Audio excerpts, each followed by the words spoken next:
Boa noite a todos e todas. Boa noite. Segunda-feira, dia 23 de setembro. Hoje estamos de volta com a nossa gravação e o tema é Mulheres em Situação de Calçada. Mas antes eu queria dar alguns recados para vocês. Como alguns de vocês sabem, nós do Observatório tivemos o privilégio de participar durante um tempo do programa Participa Mais, que é um programa dedicado a consultores municipais de saúde, organizado pelo Conselho Nacional de Saúde, o Ministério da Saúde, a OPAS, OMS, etc.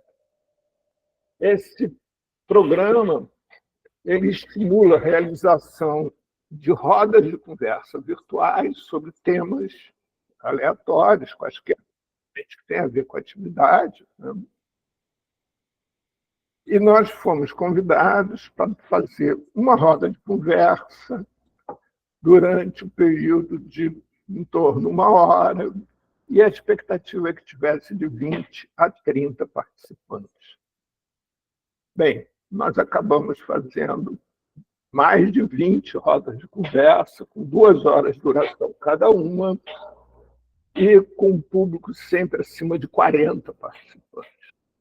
E algo que ficou muito evidente foi uma demanda muito grande por cursos de iniciação, cursos rápidos, feitos em formato de rodas de conversa de 3 meses, 4 meses no máximo, para a gente poder situar e se situar a respeito, por exemplo, do que é o SUS, o que é a rede de atenção básica, o que é redução de dano, e etc, etc, etc.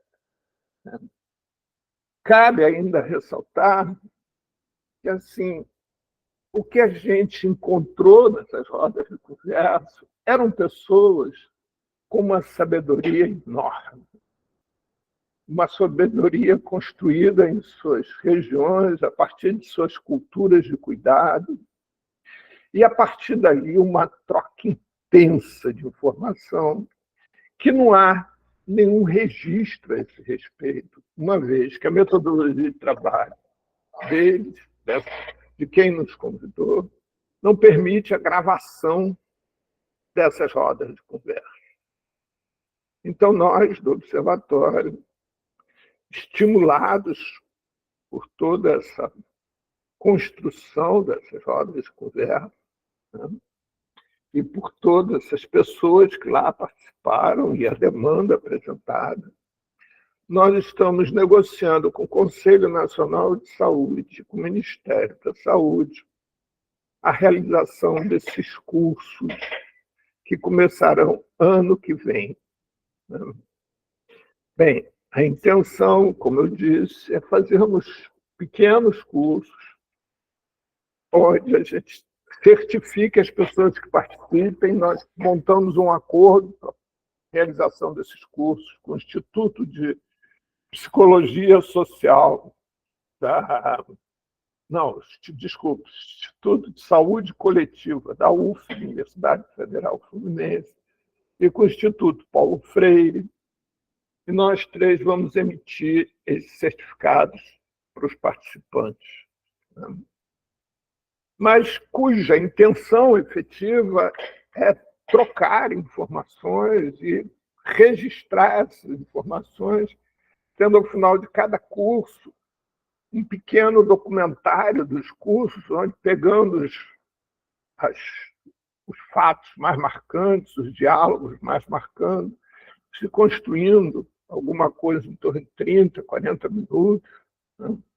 E também produzindo apostilas ou livros a partir exatamente das informações ali colhidas e escritas, inclusive por participantes que queiram escrever, né? Sem que exista a intenção de restringir ao uso de qualquer tipo de linguagem, né? onde o que importa ali é exatamente a disponibilização da informação, a disponibilização desse conhecimento construído ao longo da vida de cada um. Então, eu queria convidar vocês todos, os presentes, e aqueles que nos assistirão em seguida, que nos sugiram temas, né? Que falem e sugiram o que vocês gostariam de ver abordados nesses cursos. Lembrando que serão cursos breves, cursos para pessoas que têm baixo nível de escolarização, porém, né, que têm o desejo de trocar informações. Então, tragam esse material para a gente, porque isso pode parecer ser simples imaginar, mas não é. É muito difícil. Para nós é muito difícil. Até porque se implica no cotidiano, no dia a dia de consultores municipais de saúde, no interior do Amapá, no interior do Amazonas, do Acre, no sertão nordestino, no Sudeste, em todas as regiões do Brasil, com realidades muito diversas, conhecimento, sabedoria muito diversas, né? E, por isso mesmo, muita riqueza, né? O que eu estou imaginando que a gente vai fazer é que a gente descobriu um filão de ouro e a gente vai explorar esse filão de ouro, né? Que são exatamente essas pessoas que trazem comunidades tradicionais, representantes de comunidades tradicionais, etc. Esse conhecimento construído no dia a dia deles, na cultura de cuidado deles. Então, o primeiro dado é esse. Vocês podem conversar com a Edna, ela acabou de chegar, a Edna Gurgel, né? E localizá-la aqui no grupo, lá no grupo Papo de Seguro, né? E dialogarem com ela, mandarem sugestões para ela, e etc. Ela agora está terminando o tempo dela de vovó, ela está de licença vovó. Mas a partir do mês de outubro, expira a licença vovó, entra a licença choro, de saudades do neto, etc. Mas aí a gente passa a dar mais essa distração para ela. Então, essa é a primeira coisa, né? Hoje, o nosso tema é mulheres em situação de calçada, como eu falei, né?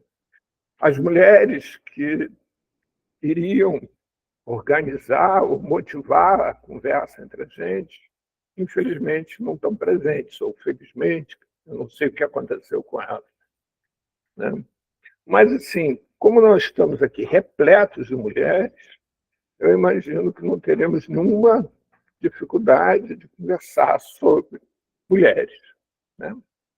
Porque mulheres em situação de calçada são mulheres como outras quaisquer, mas que têm uma situação característica, típica na vida delas, que elas não têm outras.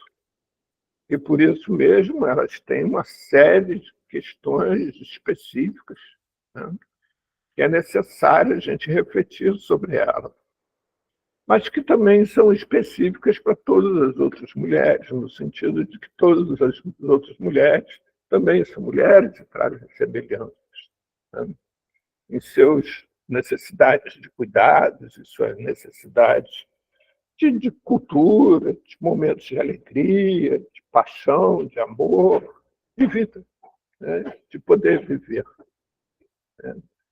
A diferença maior, talvez, é que as mulheres que têm endereço, né, têm um pré-respeito da sociedade. A sociedade as olha com respeito, independente de quem seja.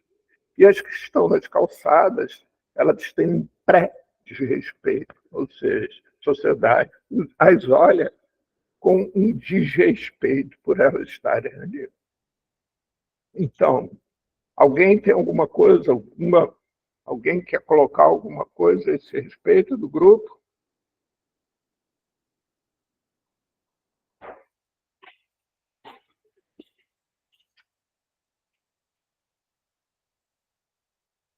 Não? Então eu vou começar provocando e depois vocês fiquem à vontade para se colocar, né? Principalmente vocês, mulheres, né? A primeira coisa que se coloca sempre, né, é como se nas calçadas não soubessem regras, né? Mas isso é uma falha muito grande, isso é um erro, um equívoco muito grande, porque nas calçadas existem regras e regras muito rígidas. A grande diferença, né, é que nas calçadas o castigo normalmente é um castigo físico. Então, é a lei do mais forte que prevalece. Mas, nessa lei do mais forte, as mulheres são sempre as mais frágeis. E, portanto, as suas leis normalmente não são as mais respeitadas. Não são as que têm maior penetração, né? E, a partir daí, a categoria mulher, seja ela mulher hetero, homo ou trans, não importa, né? São pessoas que necessitam da proteção nas ruas.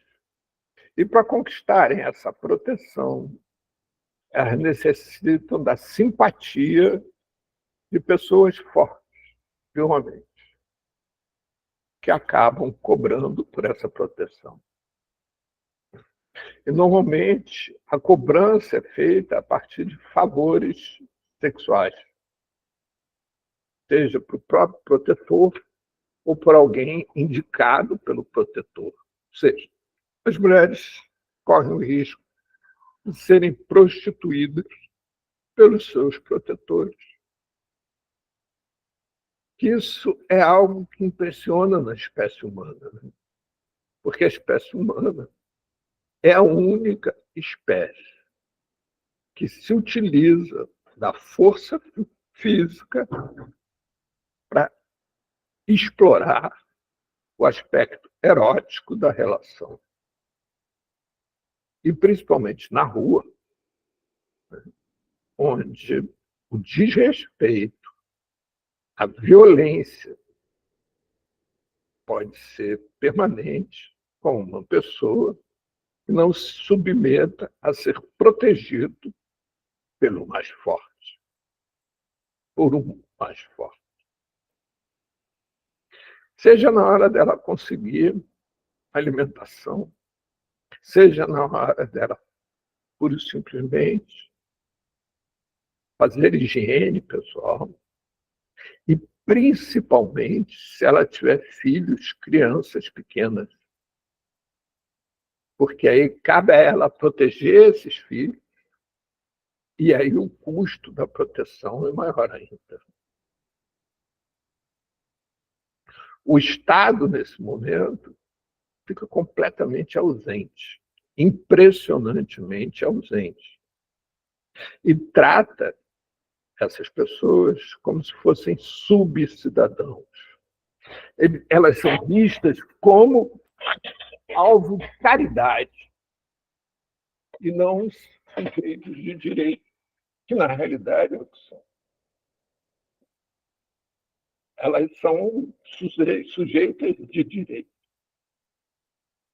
Uma das violências muito grandes cometidas contra mulheres na situação de rua é o rapto dos seus filhos. Rapto esse que é realizado, em sua grande maioria, pelo próprio Estado. E não só no Brasil, mas no mundo inteiro. Porque, sob o argumento de que a mulher que vive na rua não tem como cuidar de seus filhos como eles deveriam ser cuidados, ou seja, à luz do que a burguesia chama de cuidado, como se a burguesia não produzisse pessoas descuidadas, né? Mas o que acaba acontecendo é que o poder judiciário caça a guarda dessas crianças, de suas mães, de seus pais, mesmo que exista um casal, né? E a entregam para doações.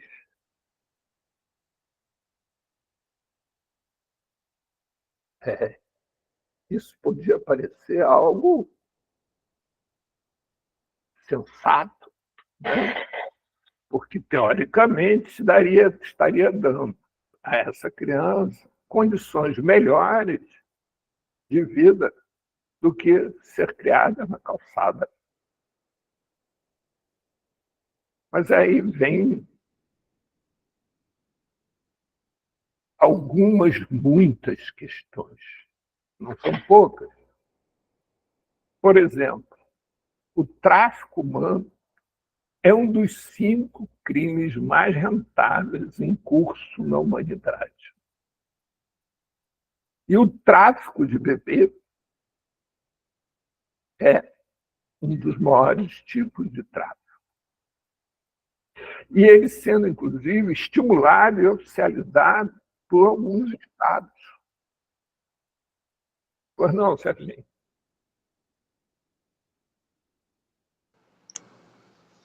Boa noite a todos. Além do. É só um adendo, uma coisa que eu quero falar é o tráfico de órgãos, que para mim é mais cruel ainda. E essas pessoas são bem procuradas nesse sentido, né? É isso. E para mim o tráfico de órgãos é algo porque pega a pessoa, né? Abre a pessoa, tira o negócio do fígado, sei lá, o pulmão, enfim, coração, um órgão qualquer lá para fazer o transplante, né? Isso Então, acontece. o tráfico de órgãos está contido, Sérgio, dentro da categoria de tráfico humano. Tem alguns que fazem a separação, mas, assim, para que se possa fazer o tráfico de órgão, é necessário primeiro fazer o rapto do indivíduo, para retirar o órgão, tem a aquiescência do indivíduo, obviamente. Correto. É só uma das finalidades que existe no tráfico humano, tem muitas outras. E, Sérgio, só para você ter ideia do que a gente está falando, se você entrar no site oficial do governo norte-americano, Sérgio, por favor, fecha a tua câmera, por causa da internet para os outros. Mas, se você entrar no site oficial do governo americano, você entra lá e diz assim, tem um link, adoção de crianças. Aí você escreve lá que você quer adotar uma criança recém-nascida, com as seguintes características, etc. E faz um depósito de $20 mil, que equivale atualmente a R$120 mil. Esses $120 mil, ou $20 mil, é para pagar as custas do advogado que vai regularizar a criança. No ano passado, ano retrasado, já não me lembro mais, uma ONG do Paraná contribuiu com quase 1.500 crianças para adoção nos Estados Unidos. Se vocês multiplicarem 1.500 crianças vezes $20 mil, nós chegaremos a $3 milhões. Crianças essas que tanto podem ter ido para adoção, como para tráfico de órgãos, como disse o Sérgio, como para experimento de medicação, como uma infinidade de coisas. Não sei se vocês se lembram, eu vou citar só um exemplo, né, de muitos. No meio do ano passado, se descobriu uma ilha no Caribe, onde essa ilha do Caribe era de propriedade do bilionário norte-americano, em sociedade com o irmão do rei da Inglaterra, onde lá se praticava a prostituição abertamente, sendo que a maioria das pessoas que eram oferecidas para a prostituição eram crianças, pré-adolescentes e adolescentes. Um dos frequentadores assíduos era Bill Clinton, ex-presidente norte-americano. O irmão, o bilionário norte-americano, se suicidou na prisão.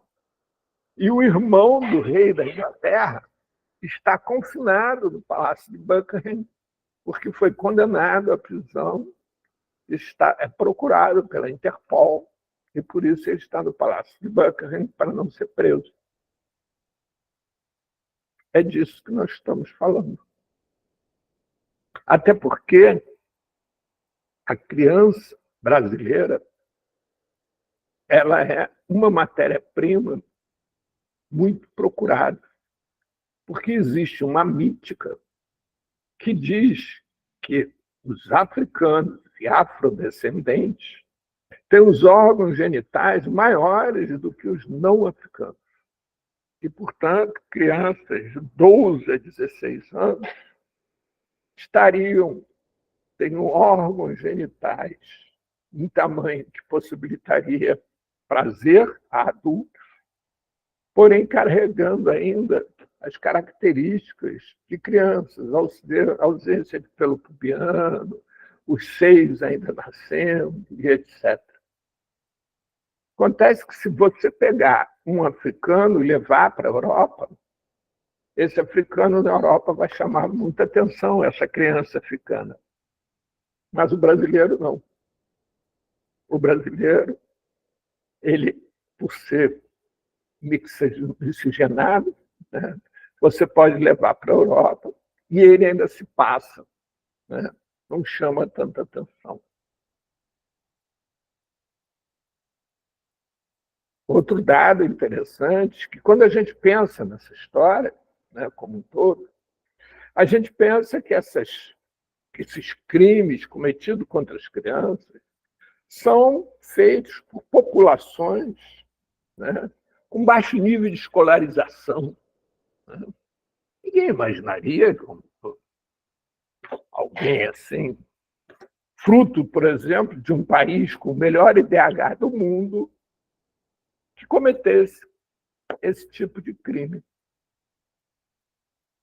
Imagina-se que devem ser pessoas, como diria o que a gente estava conversando antes aqui, o Ruth, né, e eu, aqueles povos selvagens, africanos, né, aquelas coisas. Assim. Pois é, mas não são. Vou reafirmar, são os filhos e netos dos povos africanos que são traficados para a Europa, para servirem na Europa. Existem casas na Europa que são construídas de tal maneira que existe um quarto no centro da casa, sem nenhuma comunicação exterior, onde essas crianças ficam lá presas, saindo de noite, para prestar trabalhos, sejam serviços sexuais, sejam serviços domésticos.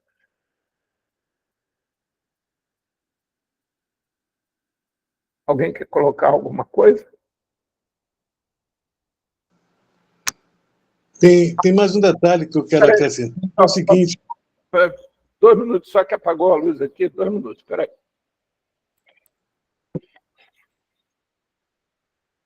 Ficou legal, ficou parecendo só um verde, assim, parecendo que o Paulo virou um fantasma.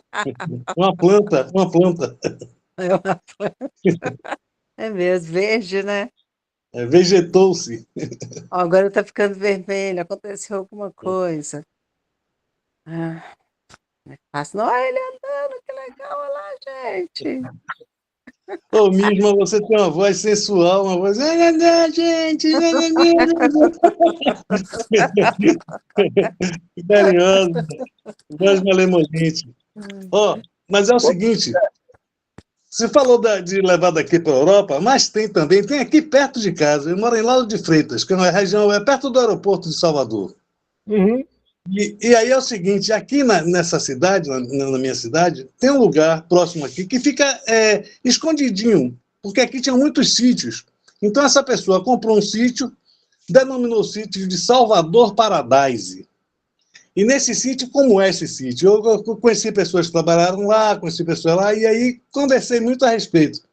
Eles disseram o seguinte, que lá eles recebem uns alemães, e eles recebem hóspedes alemães que vêm de lá, é só divulgado lá, não faz propaganda nenhuma, só divulga lá na Alemanha. E aqui eles providenciam homens avantajados, mulheres avantajadas também, ou não, curtas, virgens, meninas, menores, né? Gente que propõe, queira fazer homenagem a Tuá, bacanais, enfim, é um turismo sexual. E aqui eles apropriam-se de certas colônias, certos lugares, aqui mesmo no Brasil. No Rio de Janeiro também deve ter, viu? E esse aqui eu conheci esse lugar. Eu acho que essa é a mentalidade colonial europeia que provoca isso, né? De tanto levar escravos para lá, pessoas para fazer trabalhos domésticos lá. Né? Eu tinha uma amiga que levaram, ela foi para a Argentina, o cara enamorou-se dela, disse que ia fazer acontecer, casar, chegou lá, quis colocá-la como empregada doméstica, né? E aí ela teve que juntar dinheiro para conseguir voltar para cá. Então, Sérgio, assim, de novo, assim, pegando essa sua citação, isso foi uma coisa nacional, né? Estourar aqui a cidade do Brasil onde tem maior serviço de escravos, chama-se Campos, aqui no norte fluminense. E aí estouraram um prostíbulo nessa cidade de Campos, onde nesse prostíbulo só tinha crianças trabalhando. E só foi possível descobrir isso por causa da fuga de uma menina que foi para a delegacia e, por sorte dela, a equipe que estava de plantão acreditou nela e foi até lá e estourou o prostíbulo. Esse prostíbulo era do irmão do ex-governador do Rio de Janeiro, Garotinho, onde, diga-se de passagem, é uma pessoa que todos conhecem publicamente, que os dois não se dão, são inimigos políticos, etc. etc. Essa pessoa foi condenada pela justiça, mas nunca cumpriu nem um dia de cadeia, porque ele foi eleito deputado federal em Brasília, cumprindo o mandato dele como deputado federal, embora seja condenado pela justiça. E foi condenado antes de tomar posse, foi eleito ainda condenado. Qual que é o nome da pessoa, Paulo, desse deputado? Não sei o nome dele, mas é fácil de você descobrir. É só colocar na web que você descobre. Eu posso te mandar depois mesmo. Ei, Paulo, e voltando, é porque essa parte das crianças aí, isso meio que me indigna, então eu não tenho como fazer nada para mudar. Já vi uma criança, uma adolescente desaparecer de um shopping aqui em Belo Horizonte, aqui no Caiçara, o shopping chama Shopping Del Rey, que, nossa, eu até hoje não consigo. Eu até ligava, peguei o telefone da avó que foi procurar essa criança no shopping. Achei um absurdo, gente. Mas um absurdo, um descaso. E até mesmo uma lotérica, Paulo, dentro do shopping. Na época nós tínhamos aqui como chama lá? Carrefour? Era o Carrefour? Não, não era o Carrefour, não. Acho que era País Mendonça. E haviam muitos seguranças, mas os seguranças são restritos somente àquele espaço que está pagando para eles estarem. Então, assim, eles não estendem o olhar deles para o outro. E é engraçado como que a pessoa mau caráter, ela gosta de sinalizar. Às vezes ela bate no objeto ou numa determinada bancada para dizer que é conhecido. O sujeito bateu numa bancada onde estávamos fazendo a exposição e passou, eu meio que estranhei. Logo em seguida veio uma criança e falou: aqui, onde que está aquele homem que passou aqui e bateu aqui na bancada de vocês? Nós dissemos, nós nem conhecemos ele. Por quê? O que que aconteceu? Ah, porque ele estava na fila da lotérica, ele me abordou, pegou o meu dinheiro, me deu essa conta que eu nem sei por quê, falou que era para entregar não sei aonde, eu nem entendi direito, pegou meu dinheiro e a minha conta, falou que ia pagar para mim. E simplesmente saiu, eu achei ridículo. No mesmo espaço onde uma menina foi comprar um macarrão nesse hipermercado que existia lá, e a criança simplesmente sumiu, gente. Como que acontece isso? Por que que não investiga na hora? Por que que o shopping não foi fechado? Aí muitos alegaram que a criança havia saído com uma loura e transitou pelo shopping. Ó, gente, com tantas câmeras, tipo assim, parece que, isso aí, eu não sei. Aí, mas a questão das mulheres de rua, né? Eu, particularmente, assim, penso que elas devem ter algum probleminha também, né? Não é à toa que a pessoa abandona um lar. Não vai para a rua também só porque não tem uma casa para morar. E essa questão dos filhos, essa irresponsabilidade do Estado em relação a esse olhar, e quando você diz, e o Estado não está lá, na hora me veio em mente te lembrar para você que o Estado está sempre presente, na presença do policial para reprimir e para poder culpar ou condenar alguma ação daquela mulher, principalmente porque ela está na rua. E geralmente, me perdoem se tiver alguém, né, seja da polícia, né? Eu tenho um respeito, meu pai era policial e tal, né? Mas acontece que os policiais são os primeiros a meter a cara quando ele vê uma mulher em vulnerabilidade. Manda tomar um banho ali, e lá mesmo no espaço que ele acha apropriado para ele aproveita daquelas mulheres que eu já estou cansada de ver essa questão aí. Sérgio, você quer colocar mais alguma coisa, Sérgio? Sérgio, Bem, é o seguinte, falando dessas crianças, isso ocorre também nos países asiáticos, né? Em todos os países aqui da América do Sul, Bolívia, Peru, Paraguai, acontece esse tráfico de humanos, né? Principalmente de menores e de pessoas que sirvam para fazer o grosso, o trabalho mais braçal na Europa. Nos Estados Unidos também, em alguns lugares. Mas lá eles já estão fartos de imigrantes, né? Agora, tem uma coisa que eu posso falar de minha experiência, porque tem muitos hotéis que se instalam nesses lugares onde estão próximos a. Eu não sei se os hotéis se instalam em lugares onde estão próximos a moradores em situação de rua, ou se são eles que se instalam perto de hotéis baratos, né? Esses hotéis pequenos mesmo. E aí está associado muito isso de procurar ter exploração sexual dessas pessoas, né? E agora ela também, por não terem nada de fazer, não sei, eu estou jogando isso no ar, né? Porque teve uma mesmo que eu assisti há um tempo lá, enquanto a gente estava no projeto Ponto de Cidadania, e ela teve 4 filhos na rua. Ela ficou com o mesmo cara, não, cada um de um pai, né? Cada um de um pai. E a gente conseguiu encaminhar 2, né? 2 elas já tinham tidos, e ela doava esses filhos. Um só que ela conseguiu botar com uma parente dela, uma irmã, uma tia, alguma coisa assim. Agora, os outros ela deu para instituições, né? Deu para pessoas. Uma ela deu para uma pessoa, a outra deu para a instituição. Esses 2 a gente acompanhou. Os outros, um estava na casa de uma parente. E ela era alcoólica, né? Ela usava muito álcool. E como o cara que estava com ela, o parceiro que estava com ela na época também. E aí, o sexo nessa situação da pessoa na rua não se torna uma coisa muito assim. O divertimento não é único, a coisa mais natural a fazer para relaxar, para sentir prazer. Será que tem alguma coisa nesse sentido? não entendi. Ah, Você está colocando, será?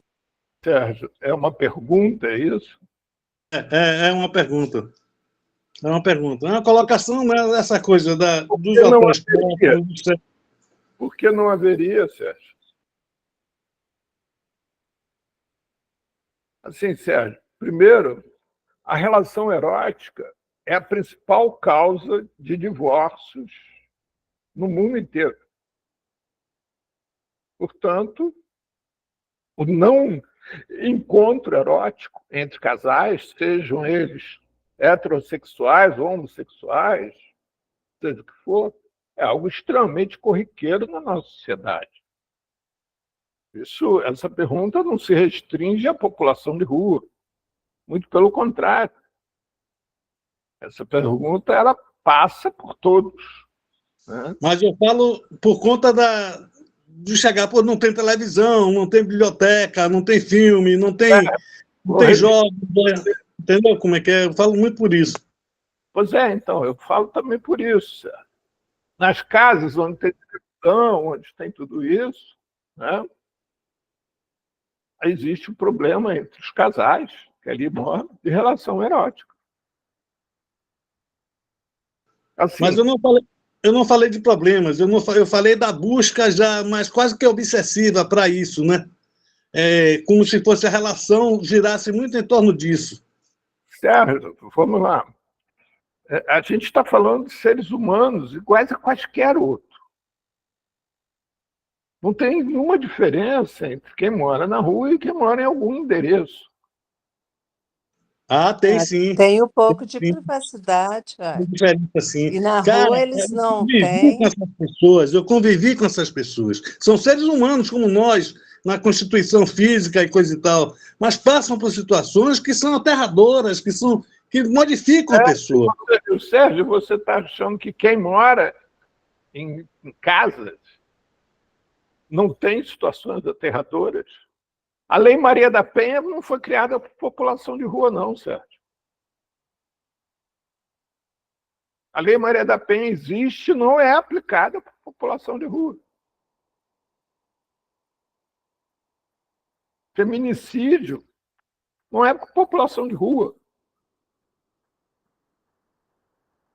Essa visão de tentar colocar como se as práticas na rua tivessem um distanciamento das práticas de quem está em casa é só um preconceito. Como se dentro de 4 paredes, ou dentro de conventos religiosos, ou dentro de prisões, ou dentro de qualquer espaço, não de hospitais, não acontecessem desvios. Cara, eu acho que tá ouvindo algum ruído aí que tá entrando em conflito a conversa. Por quê? Por que um ruído? Porque o que eu estou falando, essa diferença, é uma diferença social brutal. As pessoas são invisibilizadas, as pessoas não têm como recorrer. Quando recorrem a algum serviço, elas são desprezadas. As pessoas, em maioria, não tomam um banho. As pessoas adquirem mais doenças, as pessoas estão mais propícias a acidentes. Tem uma série de coisas que diferenciam. Com certeza. As doenças, né? Doenças venéreas, principalmente as mulheres, não são assistidas por um ginecologista. Desconfiança. Na rua ninguém confia em ninguém, não, cara. Na rua ninguém confia em ninguém. Com certeza. Na rua é punk mesmo. Sério, eu não estou dizendo nada ao contrário. Só o que eu estou tentando te dizer, o que eu estou dizendo, é que tudo isso que acontece na rua, acontece fora da rua também. Sim, porque na realidade, esse que está na rua já esteve dentro, né? Já morou dentro. Aí ele sai, ele leva exatamente aqueles costumes para fora, né? Vilma, pode falar, Vilma? Eu acho assim, ó, que na rua nós vemos o que está acontecendo. Apesar deles serem inviabilizados, no sentido de que o Estado não faz nada para modificar isso, eles são. Se estiver transando na praça, nós vamos ver. Agora, se alguém estiver apanhando na casa, ninguém vai ver. Então, assim, as situações acontecem igual. Se eu tiver que estar na rua, se eu estou na rua e eu tiver que seduzir alguém para não morrer, é claro que eu vou seduzir. É evidente. Se para eu conseguir dormir na rua eu tenho que beber, é claro que eu vou beber, entendeu? E por aí vai. E se eu tiver que dar conta de um marido alcoolista, o que que acontece? Eu vou passar a beber também, porque é uma das formas de conseguir dar conta desse marido, ou vice-versa, né? Geralmente, o marido. Então, eu acho que as coisas acontecem igual o que o Paulo está falando, só que uns a gente enxerga, e como está na praça, está na rua, eu acho que eu tenho poderes para modificar isso, eu quero entender. Agora, o meu vizinho, que está batendo abafado lá na mulher, e eu não estou vendo, esse passa batido. Por que que quando a gente vai fazer trabalho com usuário de droga, nós vamos na periferia e vamos na praça? Mas nós não vamos lá no condomínio, nós não vamos no bairro onde o povo tem dinheiro. A gente vai lá na periferia, aonde as pessoas te recebem, onde você acha que você pode entrar e você entra. A sala de visita deles é a calçada. Agora, para entrar no jardim, lá nos jardins, você não entra. Acho que a diferença é só essa. Completando a sua fala, Vilma, pesquisa da Unesco demonstrou que os locais onde existem maior difusão, consumo e comércio de drogas, substâncias psicoativas, são as escolas brasileiras e as universidades brasileiras. E quanto maior o poder aquisitivo do público ali presente, maior o consumo. Mas quando a polícia vai procurar drogas, ela sobe o morro. Ela não vai para as faculdades, ela não vai nas escolas, ele não é nenhum desses. Por causa disso.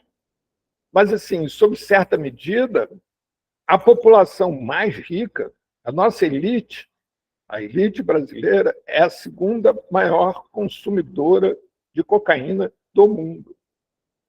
E elas são muito mais desassistidas sobre esse aspecto do que a população de rua.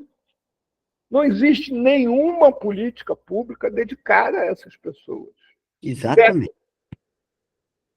Ninguém fala sobre as escolas, droga nas escolas. Nós tivemos um governador aqui, que vocês todos conhecem, Sérgio Cabral, que o filho dele estudava na escola da elite carioca, Colégio Santo Inácio. Foi pego traficando cocaína dentro da escola.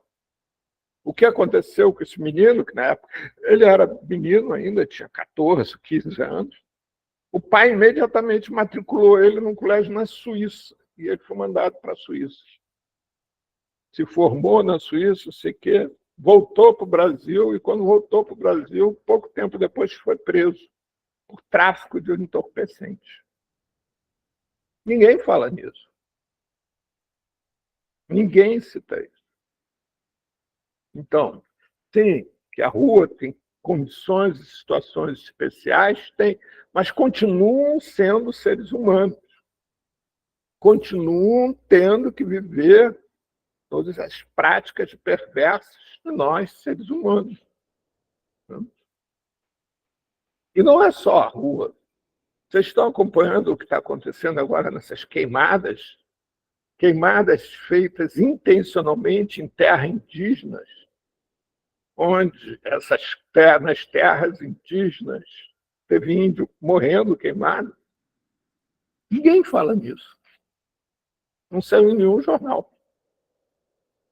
Sobre o que Israel está fazendo lá no Oriente Médio. Hoje, Israel matou 400, quase 500 pessoas. Crianças, mulheres. E é isso. Pois não, Sérgio? É o seguinte, é isso mesmo, como você falou, são seres humanos como nós, não é? Poxa, agora, a diferença só que eu percebo que há, que eu sinto que há, que eu vejo essa diferença, é porque na rua as coisas estão explícitas. as diferenças sociais estão explícitas. Não há muita formalidade. Mas há também jogos, há também assim, jogos relacionais, né, de relação entre pessoas. Há também uma coisa assim que é a própria as regras de poder, né, de convívio de pessoas umas com as outras, territórios demarcados. Tudo isso você sente na rua, né? Tribos definidas nelas e solitários que trafegam nela, né? Agora, essa questão da pesquisa, aqui já tem muita gente, tem universitários, tem pessoas que têm teses a esse respeito, que pesquisam as drogas na universidade. Eu vi uma tese a respeito disso, de drogas na universidade, né? Até um conhecido meu que fez. E aí o que é que acontece? Essas coisas estão sendo já explicitadas também, né? Porque as drogas, ela mais cedo ou mais tarde, elas vão ser legalizadas. Porque é necessário que o poder, que o Estado, enfim, tome conta disso, regularize, passe a fazer uma certa vigilância sanitária a esse respeito, né? Porque o assunto já é de saúde pública. Né? E aí o que é que acontece? Aí eu acho que todo mundo vai começar a ver a igualdade, o que é a equidade, né, das pessoas umas com as outras. Porque o que acontece com as pessoas? Porque usam substâncias, as mais pobres, as negras, aquelas que estão classificadas como devem ser subordinadas, excluídas. Para essa população tem um olhar excludente, novamente essa palavra, né? Tem um olhar preconceituoso. E as outras pessoas, aí tem um olhar de saúde pública, como eu falei, né? Para essas outras pessoas tem sim. Aí tem comunidades terapêuticas e coisas que tais que eles providenciam, né? E viagens para a Suíça e etc e tal, como fugas, né? Para não manchar o nome do político, no exemplo que você deu aí. Mas, poxa, eu, eu essa conversa já porque veio com população de rua, principalmente mulheres em população de rua, em situação de rua, né? São menos, né? Tem menos mulheres na rua do que homens, por incrível que pareça. Não, não é por isso. Tem, assim, Mas em as dados mulheres morrem mais devido exatamente à questão também, das com doenças, filhos, né? com dever de famílias, com filhos pequenos, mulheres com filhos pequenos na rua, assim, poxa, é algo Sérgio, de... Sim. Sérgio, queria te fazer um convite publicamente, que não é um convite, é uma intimação. É segunda-feira que vem, o Papo de Segunda é seu. Você escolhe o tema, me manda para fazer o cartaz, que é o Papo de Segunda é seu. Não, eu não Sim. tenho competência para tanto, não, meu irmão. Não tenho, não. Então se arruma. Ó, Providencia. para com isso, que isso. Não tenho Providencia. competência para Falou? tanto. Então, Eu segunda não que cheguei ali, mas é que você está intimando, isso, tem algum apreço por você, eu não isso. vou me dar raiva, mas eu não sei não, velho. Não sei o que é que eu posso Bom, falar. então, não, você me fala isso amanhã, hoje não precisa me falar, não. Por enquanto, só pensa. Olha só, Edna, você quer colocar alguma coisa? Querido, Pois não, Edna, está sem som. eu confundi. Edna, você está sem som, Edna. Agora sim, Oi? agora ficou bom. Não, não sei se eu consegui completar. Sua internet está muito ruim. Sua internet. É, tá. Depois, então eu falo depois, segunda-feira que vem.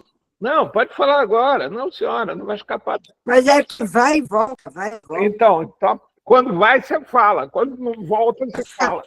Ai, Ai, Paulo. Então, eu queria conversar com o grupo em relação ao que foi falado, a questão das drogas na universidade. E eu queria, o Paulo sabe disso, que há uns 2 meses atrás, eu falo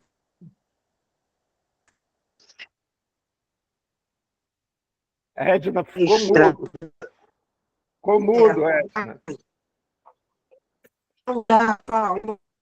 Tá bom. Então depois você fala sobre isso. Eu acho que eu sei o que Tá você bom. vai falar. Vê se é isso que você vai falar. Eu vou falar e depois, se for isso, você levanta o dedo, faz qualquer coisa aí. Se não for isso, bom. você retoma depois.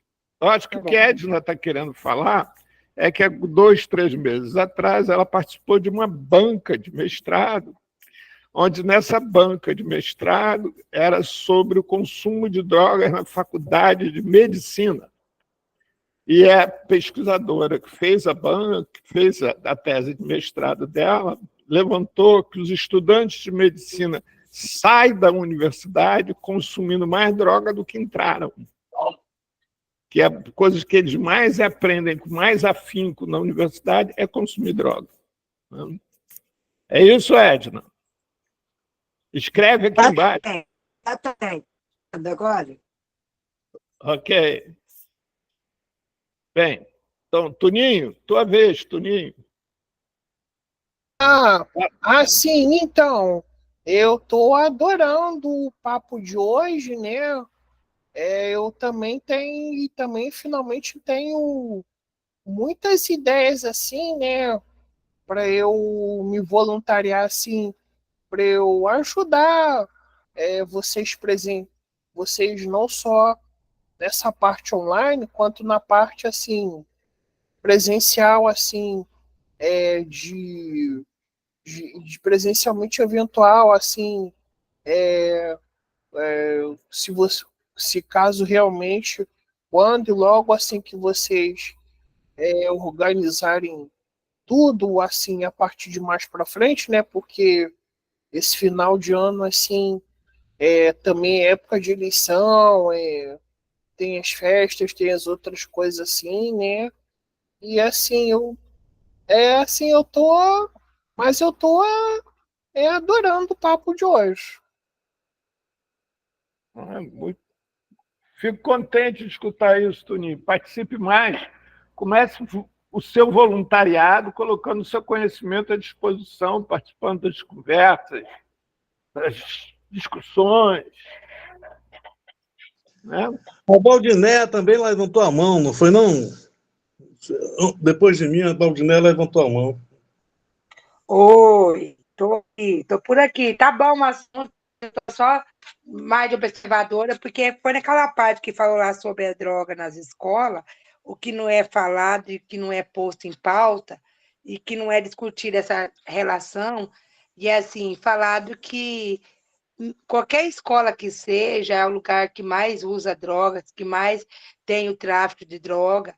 Isso é fato, e eu queria expor, né, que é muito real, que a gente, que nem eu falo, a gente aqui no interior, a gente pensa assim, estamos com nossos filhos na escola, no melhor lugar, criando o melhor lugar do mundo, mas assim, é bom, um lugar pequeno, um lugar menos evoluído, só que a gente vai puxar essa situação.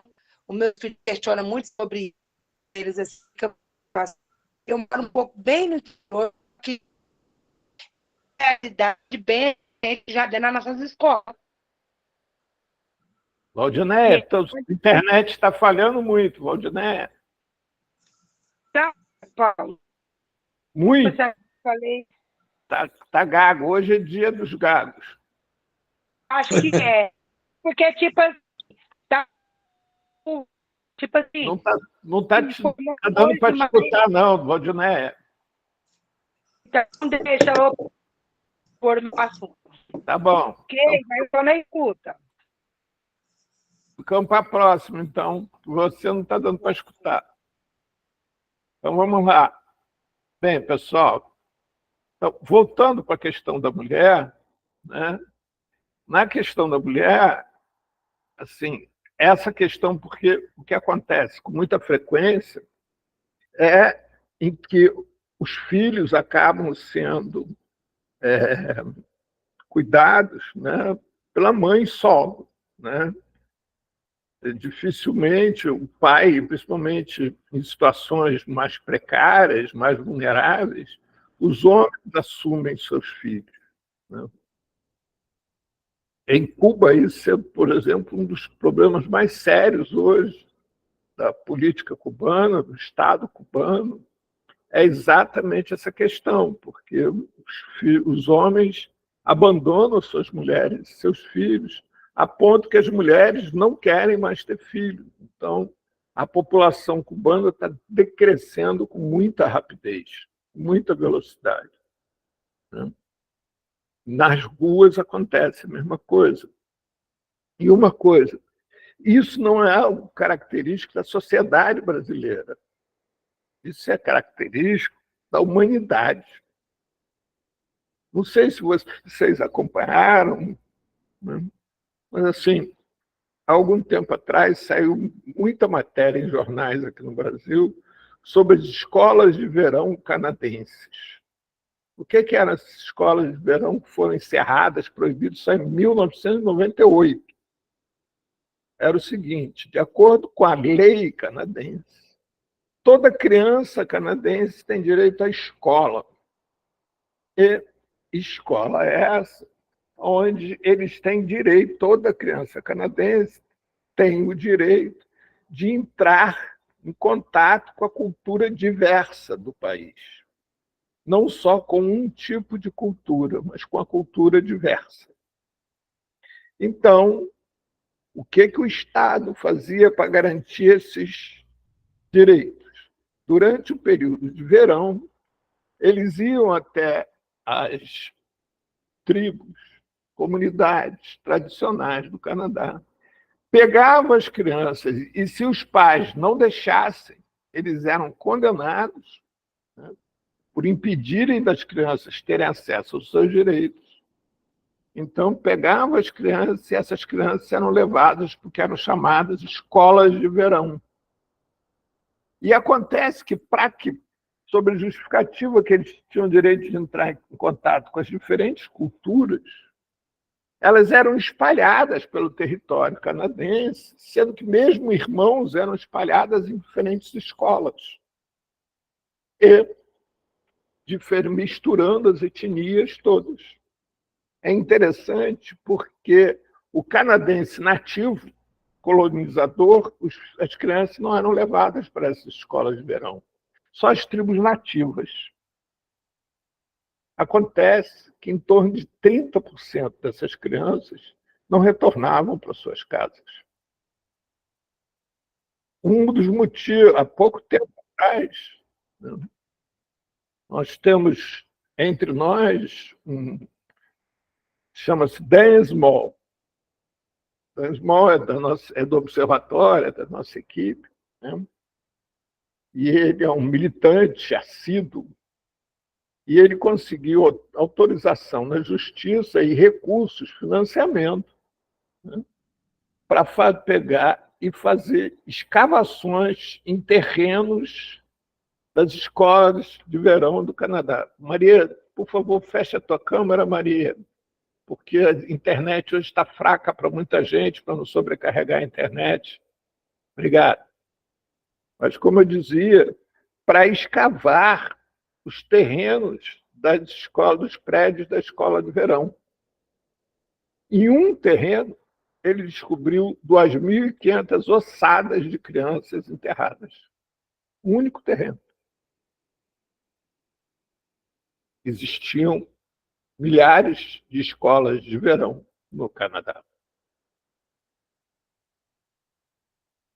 Então, vocês devem se lembrar, né, dos filmes de Bang Bang, Faroeste, que eram chamados, né, dos colonizadores dizimando as tribos indígenas. Um dos recursos que foi utilizado para matar os índios, os nativos norte-americanos, foram matar os búfalos, para acabar com a caça. Matar eles de fome e de frio no inverno, os nativos.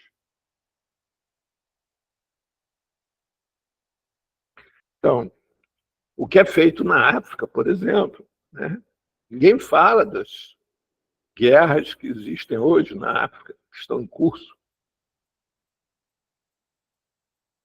O que eu estou querendo colocar é assim, que essas mães, né, de rua, essas mulheres de rua, que são educadas desde que nascem, que a mulher tem o instinto da maternidade, que a situação mais sublime, a função mais sublime na face da terra para uma mulher é ser mãe.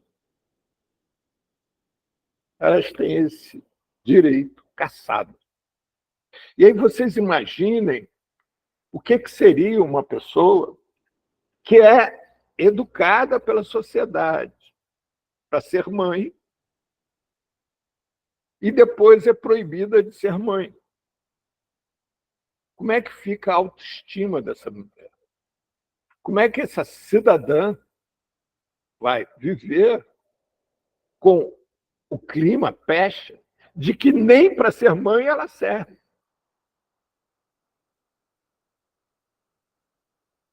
Como é que faz? Como é que faz conviver com isso? Que ela, como mulher, não serve para ser mãe.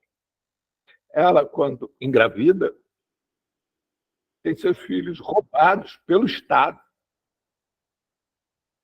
para poder encaminhá-los para outra situação onde, teoricamente, eles serão mais bem cuidados, embora a gente nem saiba qual é o cuidado que essa mulher vai dedicar a seus filhos.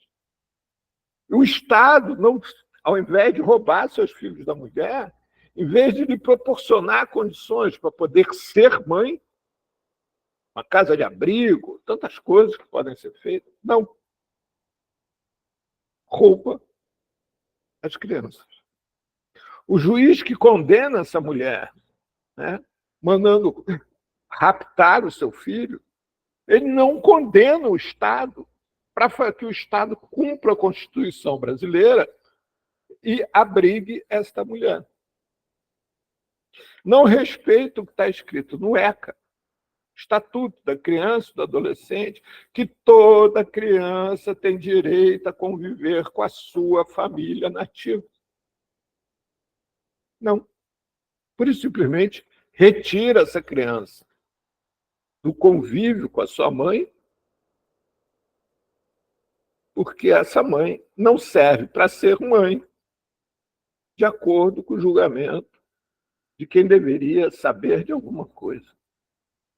Vanúzia, você quer falar?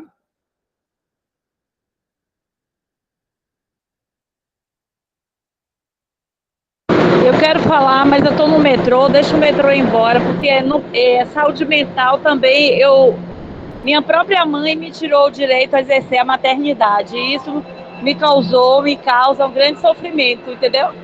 Não é preciso estar nas ruas para sentir essa dor, entendeu? Inclusive, eu tenho uma neta que eu não vejo desde os... Agora o metrô já foi.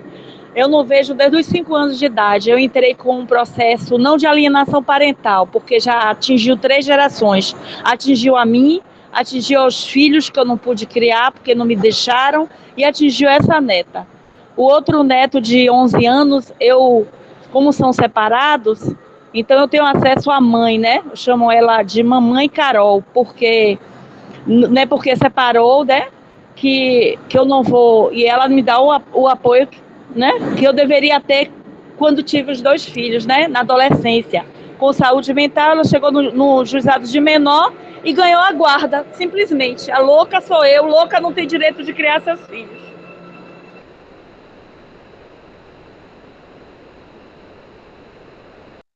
Vanúzia, você interrompeu sua fala intencionalmente?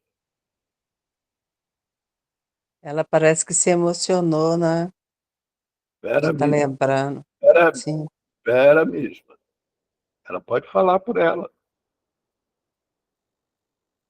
Vanúzia, nós estamos aqui contigo, querendo te escutar. Você quer falar?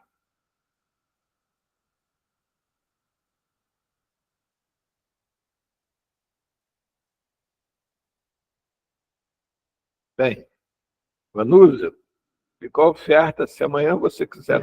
Estou ouvindo, que eu já entrei no metrô. Eu estou indo para Juazeiro, para um fórum de saúde mental, né? Defendendo o cuidado em liberdade. Esse cuidado que dizem que nós somos protagonistas, mas, na verdade, não auxiliam em quase nada para que estejamos nesses locais, né, de faculdade, como é o caso da faculdade do Vale do São Francisco, né, um campus que nós vamos ficar no alojamento, né, e eu, como tenho a mobilidade reduzida, eu pedi que me desse um apoio, né, porque as associações que eu pertenço, não tive auxílio, muito pelo contrário, me tiraram, assim, como não vão, né? Então não dão uma força para você ir. Inclusive, Sérgio Pinho, que está aí, né?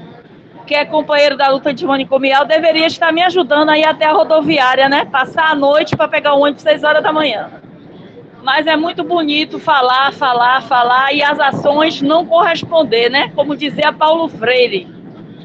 O senhor perguntou alguma coisa, professor Paulo Oliveira, Paulo Silveira? Vanusa, eu vou te contar um segredo. Minha mãe, quando eu nasci, minha mãe não sabia o que eu ia ser na vida. Então, ela me batizou só de Paulo Silveira. Não foi de professor Paulo Silveira, não. Foi só de Paulo Silveira. O que eu ia te dizendo é o seguinte, como nós achamos que você tinha interrompido a fala por impossibilidade, ele estava te dizendo que se você quisesse falar comigo, entrasse em contato comigo. Dizem que todos nós somos mestres, né? Todos nós somos mestres. Até digamos assim, quando a coisa não dá certo, a gente está aprendendo alguma lição, né? Pois é, né, Vanusa? Até usando, já que você citou ele, eu vou citá-lo também. Paulo Freire. Paulo Freire foi professor por dedicação. Ele nunca fez nenhuma faculdade ligada a esse termo. Ele era formado em advocacia. Ele nunca foi professor, nunca fez nenhuma faculdade. Ele era... Muito interessante saber disso. Você não sabia disso? Então, Paulo, nenhum problema não é chamar você de professor, ué.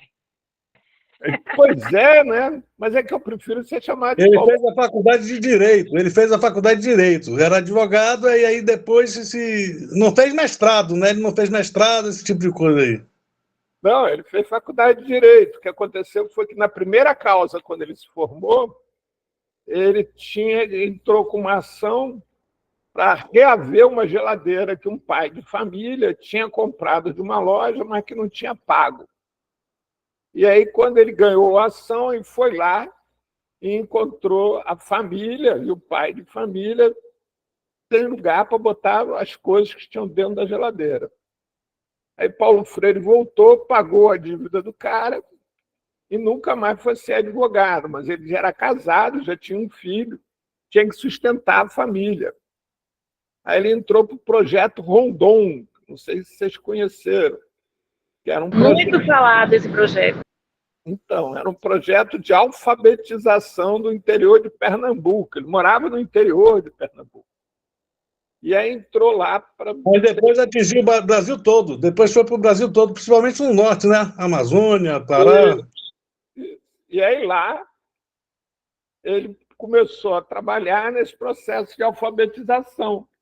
E como ele nunca tinha estudado pedagogia, nunca tinha estudado nada referente à alfabetização, ele criou esse processo, que depois ficou conhecido como método Paulo Freire. Ele criou esse método junto com todos os presentes. Ele não criou da cabeça dele, não. Ele foi conversando com as pessoas e foi contando para as pessoas que não sabiam como fazer, mas que ele precisava daquele emprego para poder sustentar a família. E aí a turma foi criando com ele um processo de alfabetização deles. E, normalmente, a alfabetização, na época dele, levava em torno de 1 ano. E ele, quer dizer, a turma se alfabetizou ao final de 3 meses. E aí todo mundo ficou impressionado com aquela velocidade, colocaram os alunos para fazer prova, e todos fizeram prova, e todos foram aprovados e tal. E aí Paulo Freire passou para outra turma, e nessa foi que criou-se o método Paulo Freire, que nunca ele parou para pensar no método Paulo Freire, além do necessário, que era sentar com a turma e conversar com a turma, e nesse processo de conversar e criando o processo de alfabetização. Entendeu? Se vocês vissem Paulo. O primeiro livro dele, Pedagogia do Oprimido, já sinaliza todo o caminho que ele vai seguir, né? Não, e se você visse ele contando isso, ele contava essas gargalhadas. Eu ri muitas vezes com ele contando isso. Porque daí ele contava isso de uma simplicidade, de uma coisa assim, entendeu? E pronto, todo mundo achava que era uma coisa, né? Não, era uma roda de conversa. O que ele fazia era uma roda de conversa. É isso que a gente está fazendo aqui. Não. E ninguém chamava ele de professor, não, viu? Chamava ele de Paulo Freire mesmo. Pois bem, quero falar uma coisa para a Vanúzia. Sim. Vanúzia é uma pessoa que eu admiro muito, muito mesmo, certo? A gente vive um relacionamento diferente. Eu não sei se... Às vezes eu fico pensando que a gente já terminou, às vezes eu fico pensando que a gente está começando agora. Ela que me sinalizou para eu vir para esse grupo, né? Ela que me sinalizou para eu vir para essa roda de conversa. E eu conheço bem a história dela, ela é retada, é uma mulher retada. Há muito tempo que vive sozinha também, independente, como eu gosto de uma mulher independente, autônoma, que tem opinião própria. É uma militante antimanicomial, chegou um pouco depois de mim, mas está aí na luta. E ela disse que eu não dei apoio a ela, porque eu discordo. Ela voltou de viagem agora, segunda-feira ela chegou, não é hoje, né? Chegou hoje de manhã, já vai viajar agora para ir para Juazeiro. Ela tem problemas de mobilidade reduzida, como já disse. Vai fazer sacrifício e não está numa associação assim integrada numa associação por conta dos próprios anseios dela, né? Da própria garra que ela tem, né? E ela fica achando que eu não dei apoio, não. Não dei apoio a ela, não, que eu não queria que ela fosse. Mas ela foi, e daí é problema dela, né? E a coisa é essa, eu não sei Então, esse negócio de prática, é isso porque ela falou de mim, eu quero falar isso aí, porque essa coisa da prática, né, da prática, o cara falar e não praticar, né? Eu tenho coisas mesmo que eu falo, que eu sei, tenho informação, mas eu não pratico tanto, né? Aí é que tá. Quais são essas coisas? Aí só quem convive comigo vai saber, né? Então, essa questão da... Então, essa coisa, Sérgio, você vai falar segunda-feira que vem, Sérgio. Você faz uma lista, segunda-feira já encontrei o seu tema de conversa. Eu só falei isso, não. Eu só falei isso aí, porque ela falou de nome. Isso. Encontrei seu tema de conversa. O que eu não faço, mas acho que os outros deveriam fazer. Pronto. Não. Eu quero falar sobre sexo. Não, tá sobre bom. a prática sexual. Eu quero falar sobre isso. Tá bom. Fala, ela sabe que eu conheço alguma coisa sobre... Sexta-feira, Sérgio. Bem, pessoal, então voltando à população em situação de rua, a mulheres em situação de calçada, aliás, desculpem, né?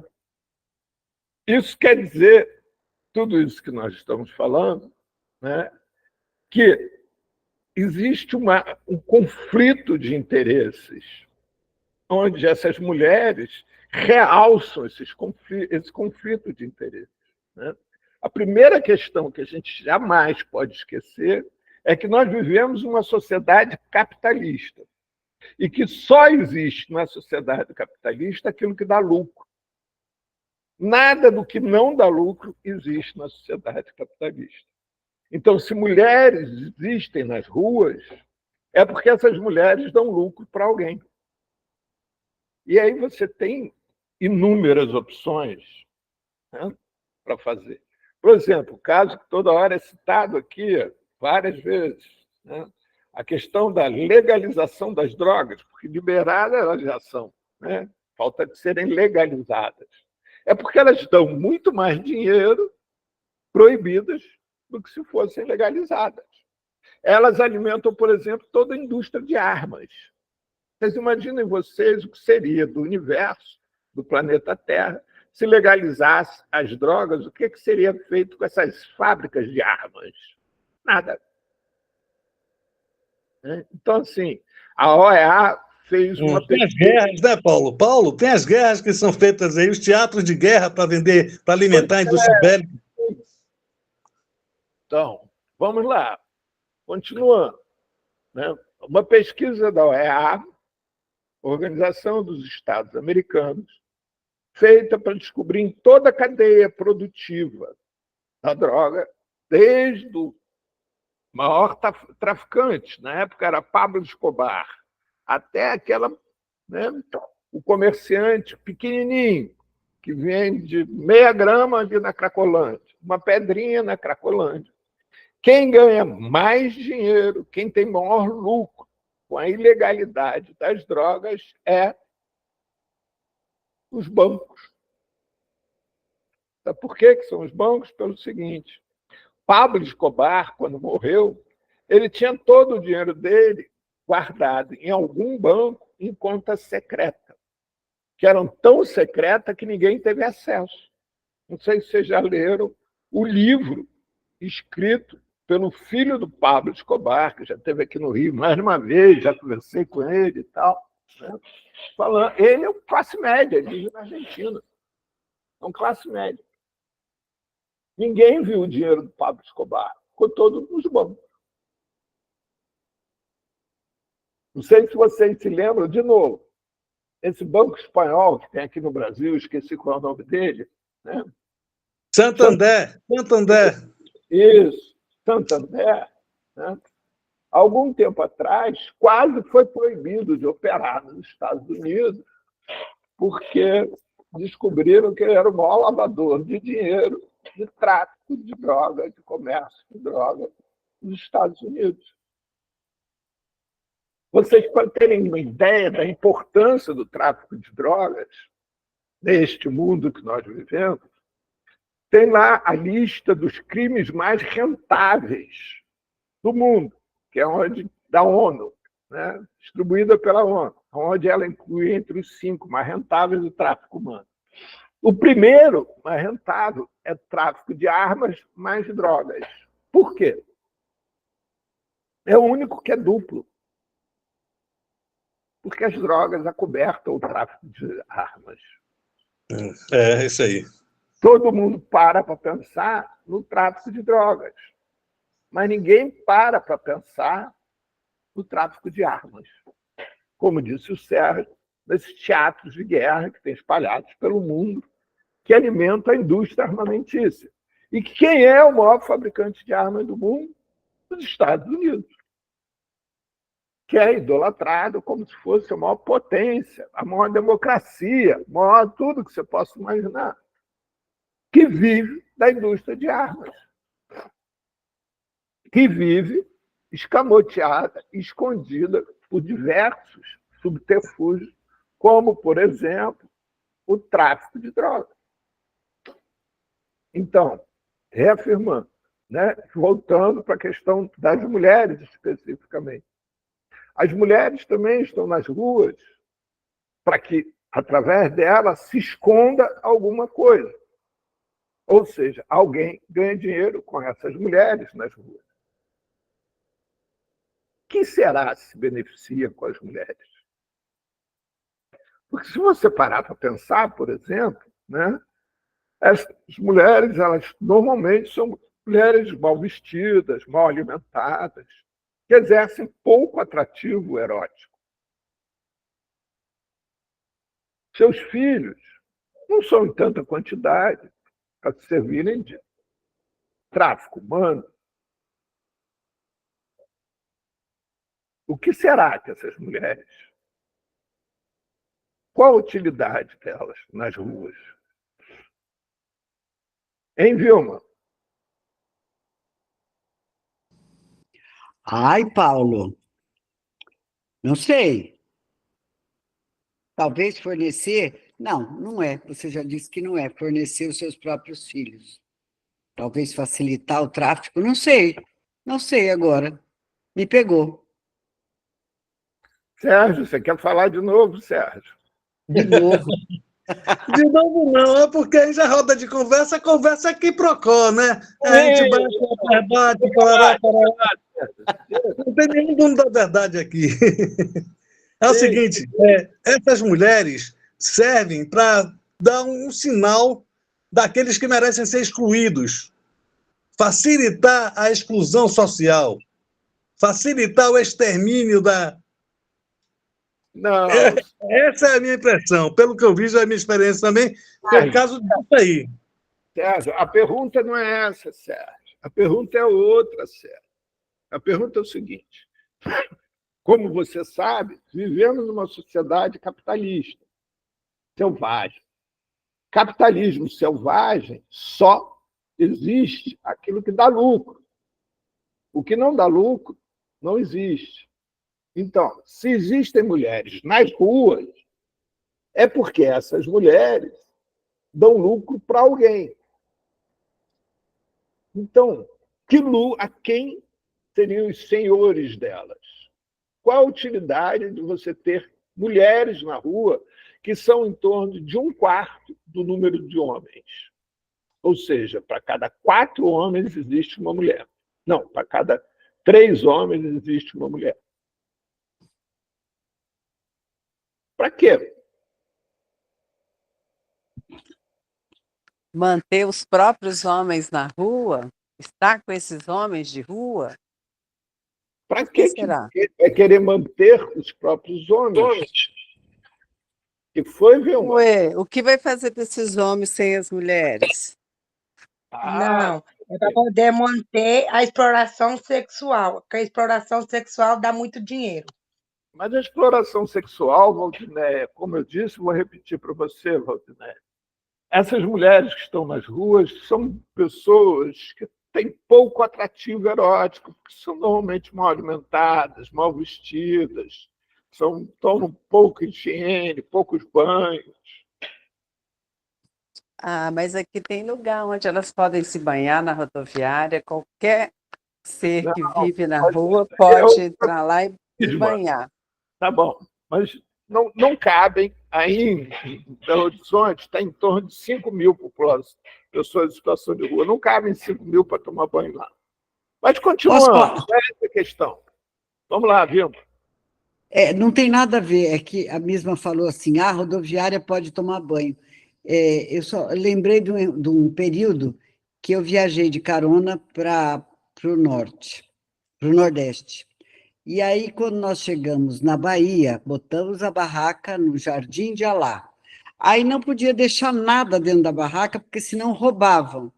Então, a gente deixou as mochilas na rodoviária e na barraca ficava só o colchonete e tal, o saco de dormir.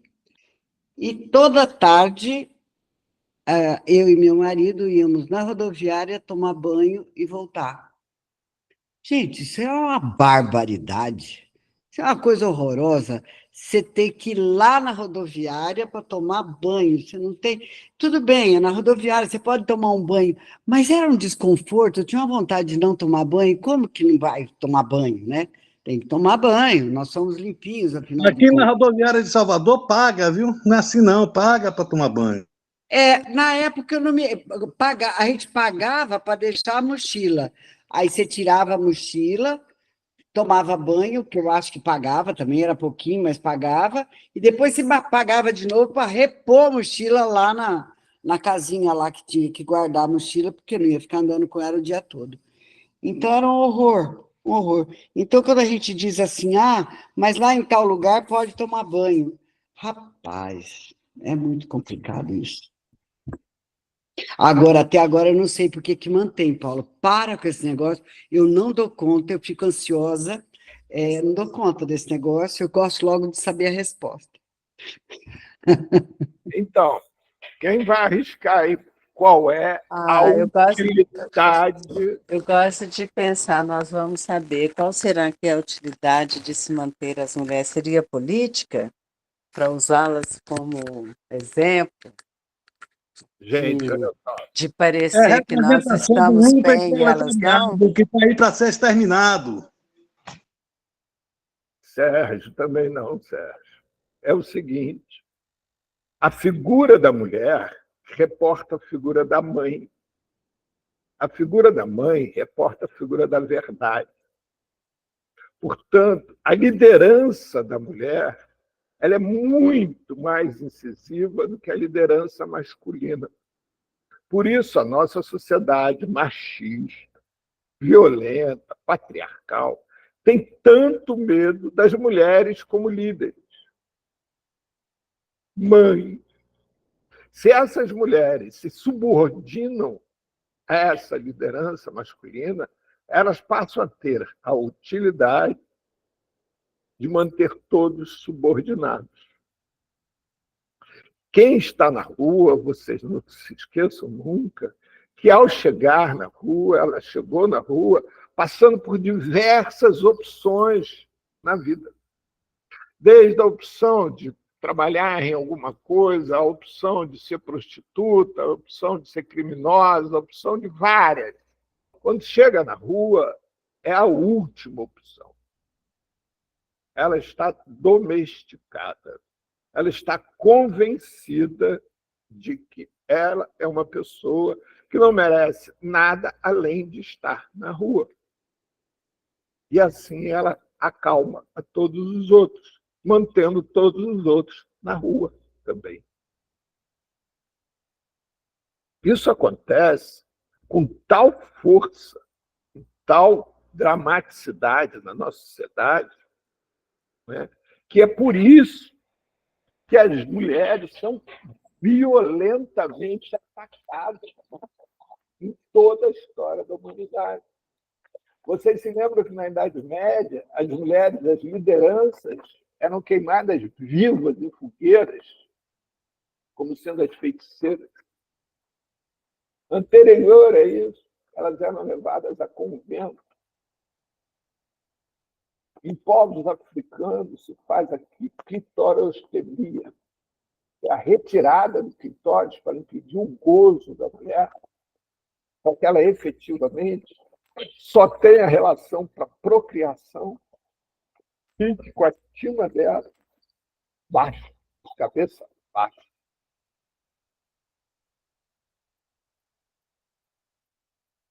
Mulher não abaixa a cabeça a pouca coisa.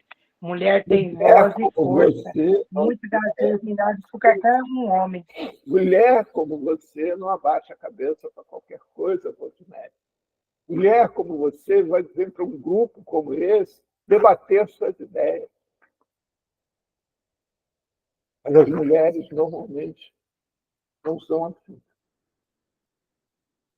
Verdade. Mas falo agora assim, aqui nos muitas Estados vezes, Unidos terá a as primeira mulheres não mulher. ficam guardeiras. Espera aí, Sérgio, deixa a Valdinéia falar, Sérgio. Diga lá, Valdinéia, complete o que você estava falando. Eu falo assim, uma mulher, se você pôr ela na rua com 2, 3 filhos, ela não vai ter opção de deixar os filhos, ela vai ir com os filhos. Às vezes o homem ele vai ter a opção de largar os filhos na rua e de procurar um lar. Se ele achar um lar, ele larga a mulher e os filhos na rua e ele troca pelo lar. A mulher não. Às vezes ela vai trocar a rua, se pôr o filho dela na rua, ela vai junto. Valdinéia, olha só. Também as coisas não são bem assim, né, Valdinéia? Será? Valdinéia, tem muita mulher que tem filhos para poder vender os filhos. Tem essa opção mesmo. Pois É uma realidade nua e crua, mas existe. isso. Então, Troca por qualquer coisa, quase, né? isso. Nós somos seres humanos. Né? Verdade. Somos o único ser na face da Terra que habita a Terra como um todo. Se adaptou a todas as condições possíveis de vida, do deserto Saara ao Polo Norte.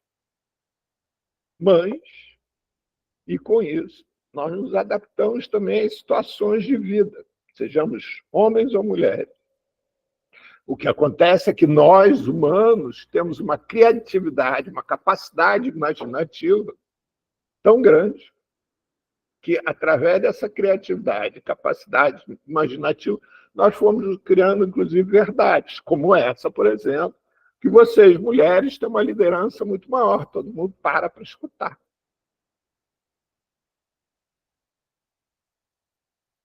Mas não podemos esquecer, Paulo, que agora, dentro em breve, nós teremos uma mulher de origem afrodescendente comandando a potência mundial dos Estados Unidos, né?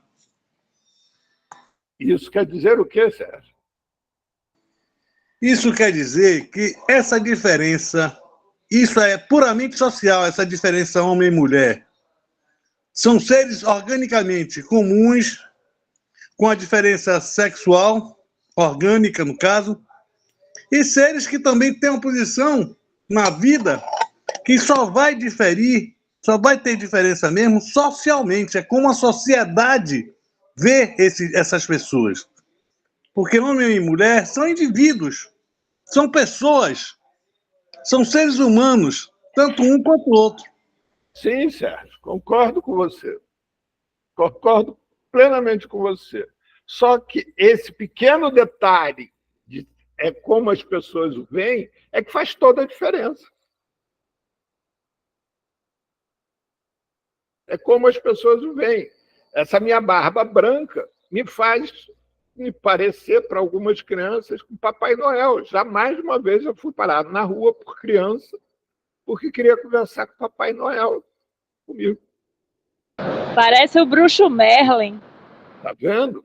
Acabo de receber outro adjetivo. Que Lembra o Paulo Freire. Tá vendo? Outro também. Mas, Paulo, com licença, que interessante que a sua figura atrai as crianças. Ai, que legal. Uma coisa boa para a gente começar a trabalhar. Já temos você. Muito mesmo. Muito. Mas é isso. É isso que faz a diferença.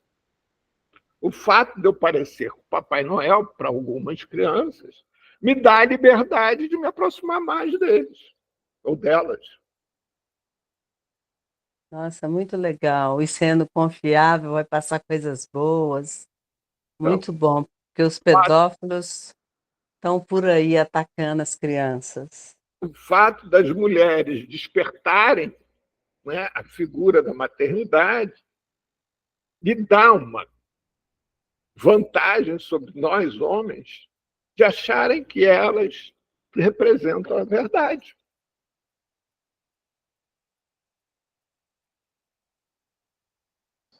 Ô, Paulo, eu conheci Paulo, muito... nós parimos o mundo. Vocês pariram o mundo, exatamente. Mas nunca se esqueça que, por vocês parirem o mundo, vocês começaram exatamente através de um parto do homem, né? É que hoje em dia quase não se vê pelas parteiras mais, né? Só pelos partos cesáreos. Não é nesse sentido, é no outro sentido que eu quis brincar com a Vanusa.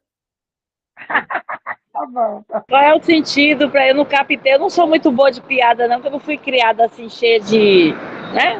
Porque eu falei fui criada não é assim, piada. com seriedade. Às Não vezes é... a pessoa fala uma piada e eu não entendo, porque não tive essa chance de. Né? Piada. O que eu falei, Vanusa, é que as mulheres não são hermafroditas. A procriação é meio a meio. Exatamente, mas a maior parte a mulher assume, né, Paulo? Não é o meu caso, mas... Vanusa, deixa eu me contar uma coisa. O homem tem vezes que a mulher, assim, depois que a mulher se emancipou e ficou empoderada, elas dizem que não precisa de homem. Eu não tenho essa concepção exacerbada, não. Eu tenho filho homem, tenho neto homem, gosto de homem. E um homem faz a diferença, um bom homem, né? Faz a diferença, porque tem uns por aí, feminicídio, né?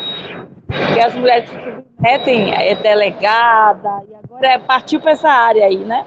Já foi uma delegada, depois foi uma advogada que era de algum lugar aí e que morreu aqui na Bahia. Quer dizer, pessoas que têm conhecimento de causa, não é dizer que é ignorante, não. E não saiu da teia. É pior do que eu, fala pra caramba. Uma acabou morta e a outra denunciou agora. Vanusa, olha só, essa conversa que a gente começou é uma conversa meta. Sabe por quê? Eu sou o primeiro homem da história do Brasil a conseguir guarda compartilhada em regime litigioso. Tem livro publicado sobre isso tudo. Sobre paternidade. Então, é uma conversa longa. Pessoal, E agora com essa coisa de querer revogar a lei da alienação parental, eu não concordo. Assim como a Lei Maria da Penha é usada, né, por mulheres justamente para não deixar os pais verem as crianças. Eu também frequento o grupo de pais que se queixam o tempo todo, né? No meu caso é as avós, né? Começou por minha mãe, passou para minha filha e agora digamos, a vítima da alienação parental é minha neta que já fez 18 anos, 19 no caso esse ano, e a justiça diz que extinguiu o meu processo de 2013 para agora. Aí eu perguntei à Defensoria Pública, e sim, e de 2013 para agora eu faço o que com vocês? Dessa morosidade, dessa permissividade que chegou até a minha neta fazer 19 anos e vocês bonitinho vão, né, simplesmente arquivar o processo. E meu sofrimento, minha luta e tudo mais vai para o esgoto? Aí ficaram calados. Mas isso não vai ficar assim não, viu? Porque eu creio que tem um conselho, né, superior da Defensoria Pública, onde a gente possa denunciar essa morosidade, essa troca constante de como é que se diz, defensor, que você não cria vínculo e não cria, assim, digamos assim, para sua causa tem início, meio e fim. Tem gente que morre e não consegue nada na defensoria, com casos de herança, essas coisas assim. Vanuzi, olha só, duas coisas. Primeiro, a gente está chegando à nossa hora. E segundo, algo para você refletir. Se sua filha tem 19 anos, ela tem autonomia perante a lei de te ver a hora que ela quiser, o dia que ela quiser e como ela quiser. Ela não precisa mais de permissão de ninguém. E você pode encontrá-la também... Se ela não fosse alienada, você sabe o que é uma criança alienada? Não se aproxime, ela vai se matar. Ela vai lhe matar, ela vai lhe envenenar, ela vai isso, desde criancinha ouvindo isso. Você acha que agora, com 19 anos, ela vai me amar? Vanuzi, olha só. Ela não é uma criança, é uma mulher de 19 anos. E você pode procurá-la a hora que você quiser, porque ela tem autonomia legal para te receber, estar com você e decidir o que ela quer ou não fazer. Só ela pode te impedir... Eu li um artigo que perguntava assim, dentro desse grupo, filhos, adultos e alienados têm volta? Eu, no meu caso, meus filhos não tiveram volta. São dois estranhos. Não tem afeto nenhum. E minha neta seguiu o mesmo curso. Eu tenho medo de me aproximar dela, chamar até a polícia para mim. Depois, se você quiser, me ligue que a gente conversa. Pessoal, nós vamos terminando aqui. Segunda-feira que vem, nós teremos... Tá certo, é pano para manga, é muitos causos a ser estudados. Segunda-feira que vem, nós teremos o Sérgio Pinho dos Santos nos falando sobre algum tema, né, que eu não sei ainda qual é, mas que ele amanhã vai me passar esse título com 2 palavras. Só 2 palavras, viu, Sérgio? Depois você fala o quanto você quiser. Você vai ter 2 horas para falar o que você quiser segunda-feira que vem. Combinado? Até Depois todos nós teremos o mesmo direito, né? Certo. Você só aceita se for assim. Se todo mundo, agora depois de mim, todo mundo ia fazer isso. Olha, ninguém nunca foi pedido de falar aqui. Só o que houve foi um convite a você, mas que sempre foi aberto a todos os outros. Quem quiser, está totalmente aberto. Sempre. Tá bom? Eu acho que não dá certo, não, hein? Não vai ter mais 30 dias do mês. Quantas pessoas nós somos? Nós somos bastante, hein? Pois é, não diga não. Quero mais é que seja mais ainda. Pessoal, até lá. Até. Boa noite a todos. Até, boa noite, pessoal. Até, boa noite. Boa viagem. Tchau, povo.